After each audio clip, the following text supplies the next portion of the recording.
گاهی وقتا تو زندگی یه اتفاقایی میفته مسیر زندگی آدما رو تغییر میده. سیما فیلم تقدیم می‌کند. مهمونتون که از فرانسه اومده خیلی رو تاثیر گذاشته. این همه راه بلند شده اومده اینجا دنبال سرنوشت پسرش. کاری نکن هممونو پشیمونو ناراحت کنی. متولد آوریل پیام‌آور زندگی و عشق در دل جنگ.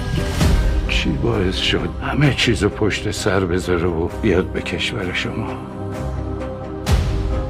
الان باید حواست به درس و مشقت باشه ژرون، نه این غلطا. اگه فردا پس فردا این جاسوس سر بیاد من چه غلطی بکنم؟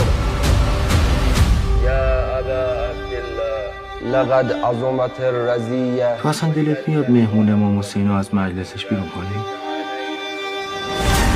آقا شما همون برو درسی تو بخون، عالم شو، برو فرانسه تبلیغتو بکن دیگه بابا. من از محمودی بودن میترسیدم، دلم میخواست مبارزه کنم. مجاهدی فرانسوی در جنگ. اونجا ایرانی خارجی نمیتونه بیاد بجنگه، فکر جبهه رو از سرت بیرون کن.